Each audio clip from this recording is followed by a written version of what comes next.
All right, today we're looking at a amp rack I'm making for an enclosure that I built about a month back.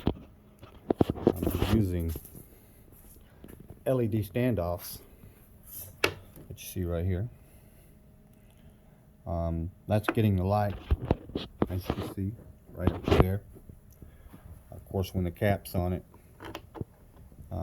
it shields back off your light so you don't see it. I just have the caps off for the video currently. That's piping the light directly in the side of the piece of acrylic. Then we've got 6 fans that are going to be running off of a temperature monitor. That we were going to do air temperature, but we think we might just do the amp temperature instead. So when the amps heat up to a certain temperature, the fans will kick on, and it has 2 fans per amp because it's going to have 3 amplifiers laid across in between each of the standoffs there that you see. We got the cap on this side, distribution block for the positive, distribution block for the negative. You can stack them wherever you want, but that's where I've laid them out. The power comes in through the bottom, power in the negative comes out of the cap, goes to the distribution block. The negative will come all the way across over to here, feed this distribution block, and then the negative wires will go back this way. All the amps are cool because they have all the fittings now, or all the connections now are along the bottom side, so we can get the amps pretty close together. We have about 2 inches between each one of them. The LED standoffs alone weren't obviously long enough, so we had to make some extension posts, and I cut a slot here for where you see the side of that wire, so the side of the wire fits right down through here and sits on the cap. And then there we have a long screw here that goes through the center of this and this. We're going to switch that over to a nut and bolt so we can run out the bottom side that you see right here. So even the bottoms are pocketed in for each cap that you can see. So the caps are in the floor and they can't move side to side. There you can see one of the wires running down through the cap for the LED wire. Next, I want to show you these rails I made to clip the fans in. If I tried to touch the acrylic anywhere, it would leave a mark like this. If I scratch it, if I had made a pocket for the fans, you would have seen huge dashes over each fan, and it just would look like dash, dash, dash. I guess you could have put a single bar row across there, but we were trying to keep it as open and as clean as possible. So came up with a way to hold the fans along the bottom side, and they just clip onto this plastic rail that I made the same thing out of the UHMW with the cutting board. Right here you can see where I've pocketed out even. It's hard to see. There you go. It's kind of, you can see where the rail goes around one of the posts, the 2 center posts. The rail goes around each one of them, but the fans just pop in right along. These fans had a built-in slot on each corner. Right here you can see them along the top. See the slot there? So the piece of acrylic or the piece of plastic just flips into here, and right now then the caps come down and pressure fit all this down and press the fans down.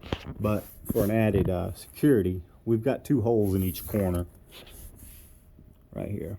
And what we'll do is we should run some screws in those corners, and that will completely hold the fans down. All the lights and all the wires come in completely from the bottom, so all you see is nothing but one clean look with the live edge. Now, when I was building this and we first got everything in, we held the standoffs up to the glass and we said, yeah, that's going to be nice, that's going to work real good. When I was making it though, I made the standoffs to fit around the outside. Well, the standoffs have to recess up into another pocket. Otherwise, you see every single light bulb like you're seeing right now. But with the cap on it, the light is blocked. So I'm going to show you how you put. I didn't want to lose a piece of glass, so now I'm going to show you a simple hack for whenever you need to make a hole something, but you've already got a hole, so you don't have a center hole for your bit to guide you in. You need a way to do it. So let me set this up real quick and show you guys what that looks like. Okay, now you can see I've got the top off here. Let me unplug some of these lights, and then you can see what is everything looks like underneath here. It looks really nice. You can really see the rail system back here now. And like I said, the fans simply just clip off and clip back onto the rail. So back over to here now, where we were working on the fix. So now you see my problem. That's the original standoff hole for the standoff to go in for the nut. But we need this piece to ride up in it and set in the standoff like this. So what I've got is I've got a Forstner bit, kind of like a butterfly bit. I had a guide I was using. There it is. I stopped using it. I found I could do it with my eye pretty good too, but its original purpose was it fit. I made this little piece and it fit down in this hole. And so here's your hack. You take your bit or whatever size hole you need and you drill a hole in your material. So here's my hole already drilled in the material. So now all I gotta do is set my piece down without scratching the acrylic one-handed, holding this camera. There we go. And now you can see I've set the hole down over. And now I just pull this out and it centers my hole for me. So the next thing I do is I clamp this with 2 clamps. Now, when I take my bit back down in here, it's holding it exactly over the hole where the hole needs to be. Now what I'll do, and when you're done, this is what you end up with. And this way I didn't scratch the acrylic up. And like I said, I had no way to center point this area because it was already drilled out. The center point is missing. So you have to hold the outer part of the bit. And so now that's what I'll get ready to do. I'll put this piece back on.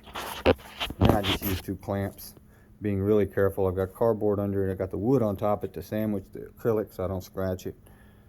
And then I just take my time, and it only takes less than a minute to pocket out that hole. And then I'll show you guys just a glimpse of a rear dash that I'm doing here. This goes in a Regal, a G-body Regal. So the bottom piece has to be made in 2 pieces.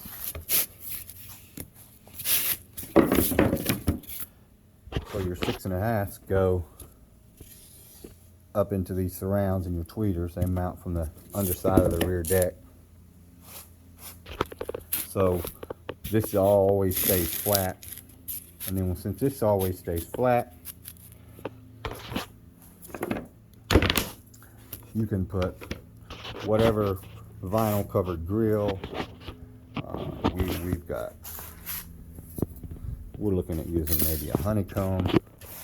Honeycomb will go under here somewhere, and then maybe even a speaker mesh cloth. Not decided yet. This will get an acrylic logo, and this will just be another false grill, and then not really doing anything. And then we have these 2 little side pieces that come in with the tweeters.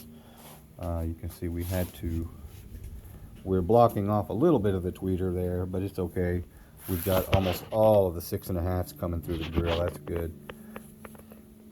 And we're also incorporating the 3rd brake light and blinker system, which is pocketed in to go right up under here. And that line that you see, and that lets the brake light shine back out through the acrylic. I'll show you that later on. We got a console that matches this with the same lines, and then we've got the box over here in the next room. Right there, you see it, for the Regal. Alright, so I'm just going to live post this 10-minute video. I'm not going to do any editing to it. This way I can get these back on YouTube and just start showing you guys what I'm working on in the shop every week versus trying to put a polished video up for you. I just don't have the time to do it anymore. So, but I have a lot of projects I want to show you. And so we'll get this one posted up and get you some more. Thanks for watching.